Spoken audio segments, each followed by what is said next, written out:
Thank you, Eduardo. It's my pleasure to introduce our keynote speaker, Honorable Dr. Keizo Takemi. Professor Takemi is a Liberal Democratic Party member of the Japanese House of Councillors and serves as chairman of the Investigation Committee on Governing Structure of the House of Councillors and as deputy chairman of the Liberal Democratic Party's General Council. Prior to this, he served as State Secretary for Foreign Affairs in 1998 to 1999 and the Senior Vice Minister of Health, Labor and Welfare in 2006 to 2007. In the global health field, he has been involved in various initiatives, including as champion of the Global Health Workforce Alliance since 2010 and as chair of the Asian Forum of Parliamentarians on Population and Development since 2013. Professor Takemi, welcome. The floor is yours. Thank you very much. Very kind introduction for myself. I'm Keizo Takemi, a member of House of Councillor in Japanese Diet. But originally, I'm a university professor teaching international politics. But I'm so happy having this wonderful occasion to talk about the aging. Aging is a common agenda in this region, Asia and Pacific as a whole. I came from the Kuala Lumpur. I used the Asian Air and fly to the Chiang Mai the last night. And in Kuala Lumpur, the Japanese elderly population, around 700, settled down there to try to find out new, more attractive rest of life. And Chiang Mai, we have the nearly 2,000 elderly Japanese settled down here and try to reconstruct their own life in a much more attractive way. So the aging issues and the increasing population movement beyond the national boundary become much more the common agenda in Asia as a whole. Become much more complex, I mean.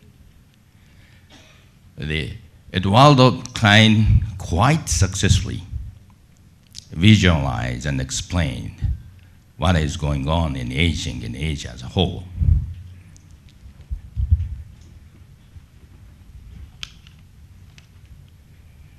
This is the graph of the aging, demographic change in Asia. Look at Japan is always the most advanced, the aging society, front runner. But many Asian countries are catching up. Much more speedy aging is taking place in Asia rather than the speed of aging of my country, Japan. This means the bringing about the structural change of the diseases, not only for infectious diseases, but also for non-communicable diseases, like cancer, ischemic diseases, and strokes, and those things. The ischemic diseases are just like a heart attack, and also the stroke is the bad function of the blood circulation in brains, a very serious cause of death. And the chronic diseases have to require consistent and stable and efficient medical services under the universal health coverage. And health is a very important core of human being in their own life.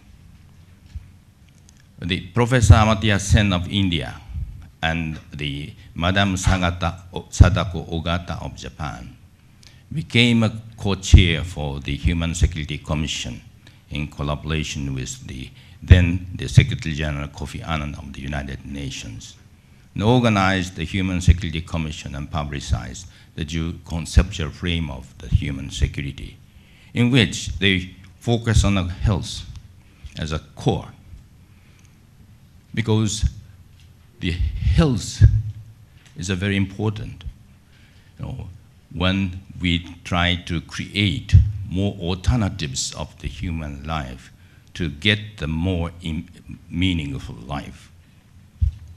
But if only the health cannot gain the additional alternatives to get the more meaningful life. But if the good healthy conditions of individuals simultaneously lost another additional alternatives to get the more meaningful life. Therefore, the health should be defined as always the core part of the human security. And then, in the aging, this is the Japanese experience. When the war was ended in 1945, the Japanese life expectancy, male only 50 and female 54 or 5. But quite fortunately, by 1970, Japan could rapidly extend the life expectancy and join the group of the developed nations. Why Japan could catch up and extend it successfully the life expectancy within such a short period? Actually, we overcome the high rate of the death rate, mortality rate of the pregnancies, and also the death rate of the newborn baby. And then also we could successfully contain the tuberculosis and the other infectious disease deaths. Those the causes are really the causes of the death in most of the developing nation at this moment. But Japan could successfully overcome the major issues at that time within a short period. But what I would like to emphasize is that Japan could successfully extend our life expectancies after we catch up the life expectancy among the developed nation and became one of the top runner of the life expectancy in the world. Why Japan could do it? It's totally depend upon the decreasing of the death rate of the adult population.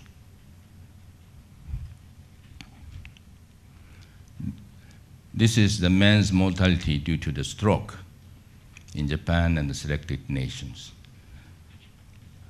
In 1950 to 1970, look at there, the Japan's death rate of the stroke are very, very high. But after that, drastically we could contain the death rate of the strokes. Why we could do that? Because we achieved the universal health coverage and deliver the consistent and effective services to the patients who are the high blood pressure. Most of the 80% of the deaths of the strokes, they come from the high blood pressure. So if we can effectively manage the high blood pressure, then we can contain the increasing rate of the deaths of the stroke.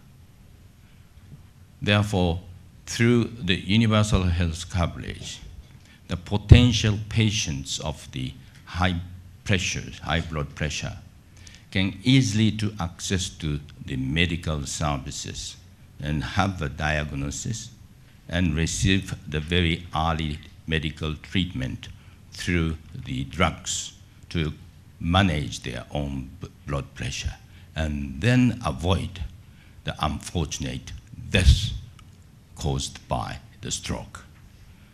This is one of the examples of the chronic disease, how we can overcome. Therefore, the universal health coverage is the basis to extend the adult deaths and extended the lifetime experience.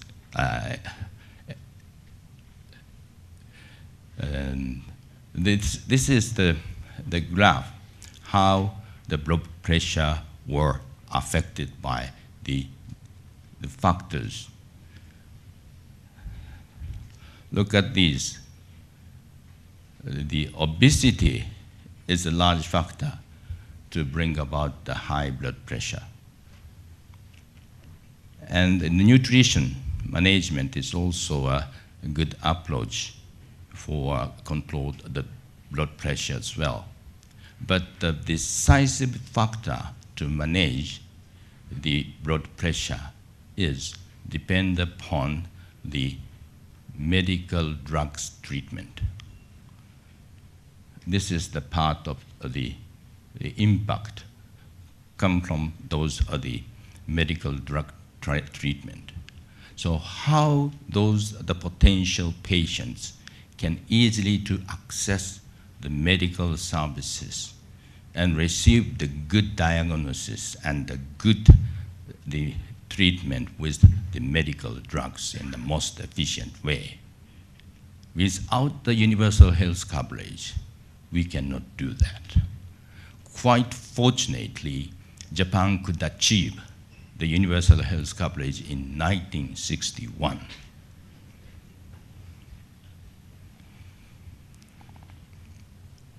And now, the World Health Organization defined the universal health coverage through the resolution of the General Assembly in 2003 or 4, I think, ensuring that all people can use the promotive, preventive, the curative, and rehabilitative, and palliative health services they need of sufficient quality to be effective, while also ensuring that the use of these services does not expose the user to the financial hardship. This is a WHO definition. A bit a difficult definition, is it? But actually, the person can access to the medical care by the affordable price and receive the suitable medical services, including preventive services. This is a kind of a definition of the universal health coverage. So when we cope with the aging, this universal health coverage is the very important infrastructure and scheme to continuously keep the aging in a healthy way. But unfortunately, we noticed that the double burden for most of the country in Asia. In 2011, the high-level meeting for the non-communicable diseases took place in New York. And WHO explained that there was the fact of the deaths of the non-communicable diseases. So estimated 36 million of the 57 million, the global deaths were due to the non-communicable diseases. And also I was surprised, 80% of the deaths of the diabetes happened in the developing countries, not in the developed nation. So those countries in the developing countries have to cope with the infectious diseases most effectively and simultaneously how to cope with those non-communicable diseases. We called it double burden. Therefore, how you can cope with those double burden, the value of the universal health coverage become much more important for those countries. Now, we Japan noticed our role in this region has been changing. In 1993, the very famous World Bank report named East Asian Economic Miracle mentioned Japan is the leading economy in this area. But no more. The size of the GDP of China is much bigger than Japan, and per capita income of the Singapore is higher than the per capita income of Japan. Therefore, Japan is no more only a one leading economy. However, in terms of the process of aging, Japan is the most advanced aging society.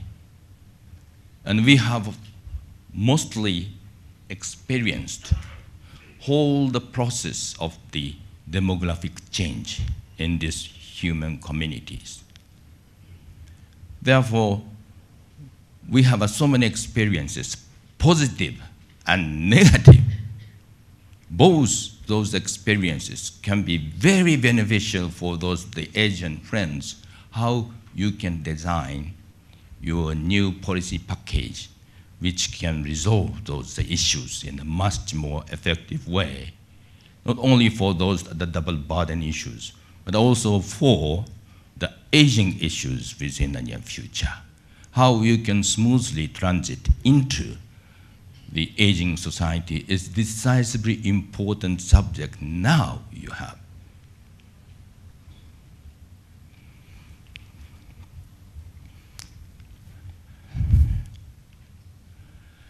Therefore, our Prime Minister Abe, he wrote the article on the Lancet, the Journal of Medicine, on which he emphasized our very strong enthusiasm to commit on the achieving universal health coverage all over the world.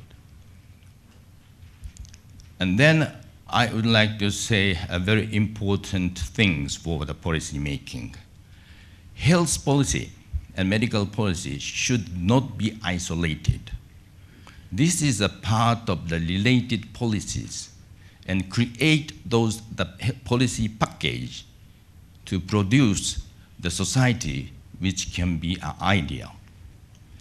After the war ended, the Japanese leaders recognized that the new national target of the Japan society is to create healthy and well-educated middle-class society. So the end of 1950s and the early 1960s, we could successfully create the policy package to produce the healthy and well-educated middle-class society. So in order to do that, we had a 10 years economic plan, which had only the target for the economic growth, but we widened the target of the economic policy, not only for economic growth, but also the double income, increasing the income of our own people within their framework of economic policy. And also, we designed our universal health insurance and the universal pension system at that time simultaneously, and introduced more effective unemployment insurance system, and also drastically changed our tax system, increased our progressive income tax up to 75% for the wealthy people. Therefore, we created the very effective function of the government to distribute financial resources from the rich to poor. And the timing of the introduction was very good. Just before the rapid economic growth started in the middle of 1960s, we had already created the policy package to overcome it. So when we achieved the universal health coverage in 1961, our per capita income was 4,291 US dollar, similar to the Indonesia, and much lower than the Thailand and Malaysia. And also the timing of the demographic change. In 1961, still our population is increasing, and we could expect having the continuous and increasing the young labor forces as a population bonus. As a result of those, the policy package of the government function to distribution, it is amazing things happened. This is the age of the rapid economic growth in 1960s and 1970s. This is the coexistence for the income redistribution. This graph shows that it's declined. Under the economic growth age, we could successfully contain the increasing gap between the rich and poor. And 70% of the function of redistribution in the government scheme came from universal health insurance. So universal health insurance means not only to help the improving health, but also closely commit on this distribution process within the government scheme from the rich to poor. Now,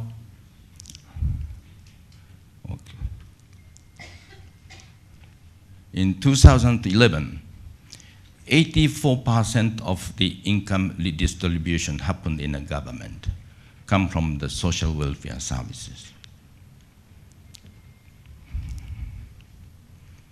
Therefore, we could successfully create the healthy and middle-class society through the policy packages. Universal health coverage is one of them, but the healthy packages has a wonderful function to do that.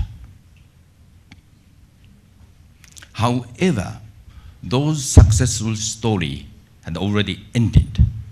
Now we are having a very serious speedy aging, widening the income disparities, increasing the government bonds outstanding and the long-term debt outstanding, increasing social security related expenditures. Therefore, now that the successful policy package which successfully created healthy middle-class population lost the sustainability under the aging and the serious economic conditions. Now, what we should do? The new national target of Japan is quite obvious. How we can create economically and socially active, healthy aging. This became the most prioritized our policies, and now that under the Prime Minister's Abe's leadership, we recreate policy packages which can create the new healthy aging society with economically active. This is decisively important, and this is the process now we have already had. But when the Asian friends design their own national targets, of course you have to include the aging factor very much indeed. And you have to design the process without any serious difficulty and smoothly get into the the aging society is a very important subject. Because this is the healthy expenditures by age group. In 2010, now that the more than the 60 years old population share the 55% of the health expenditures. This is increasing. And it gave us a huge impact on the budget deficit. And this is the cost of the long-term care insurance. It's growing in a very rapid way. And then, finally, I would like to mention that the very serious gap between the life expectancy and the healthy life expectancy. You may know that WHO started to monitor healthy life expectancy in 2000. Healthy life expectancies means the longevities in which the people can live by themselves. For example, can eat by themselves, can wear the clothes by themselves, go to the toilet by themselves in a routine life.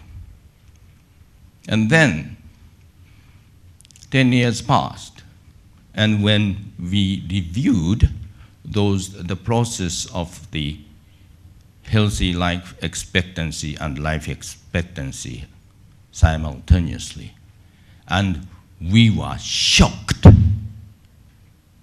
Why? Our life expectancy extended 1.5 years old, right? But on the other hand, healthy life expectancies extended less than 1 year. Therefore, the gap between the life expectancy and healthy life expectancy has been consistently increasing. What does it mean? More elderly population needs, the more the medical services, more elderly care services, and needs much more money, and give the tremendous, the burden for the younger generation. This is the cause of the vicious cycle of the aging and lost the dynamics of the society itself. How we can avoid this vicious cycle under the aging? How do you think about it? This is one of the most important subjects when we think of the new health policy. The gap is 9.13 years, and the female 12.68 years old. Female live longer, but the gap is also longer, unfortunately. Especially the female who unfortunately lost the partners and live in the urban area. Continuously live there in the urban area under the socially isolated way. And if they cannot have the social support, those are isolated, the lady who are having another such sort of difficulties may face very serious difficulties. This is the kind of older gender issues as well. Therefore, we have to think very carefully how to extend our healthy life expectancy, and simultaneously how we can contain increasing gap between the healthy life expectancy and the life expectancy.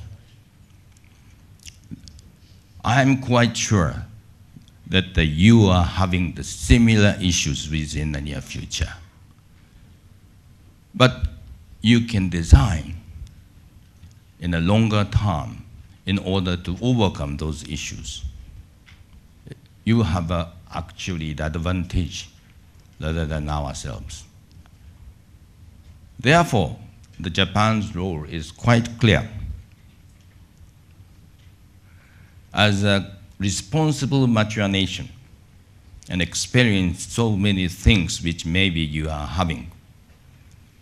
The positive and negative, those experiences, can be very beneficial for yourself to design the longer term, the national policies, which can create the really healthy and well-educated middle class, on which we can also overcome the middle income traps. And simultaneously, you can design the future's aging society at this moment and create the smooth process from the rapid economic growth age and overcome the middle income traps and get in the much more mature nations under the aging without any serious difficulties of the policy making. That is a very core subject now we are having. Japan is a front runner, but I'm not sure that we can successfully overcome this final part of the aging. But we try to do our best. And then we would like to collaborate with you. And the population dynamics is a really common agenda in Asia as a whole, and create more comfortable and peace world in Asia as a whole. Thank you very much for your patience.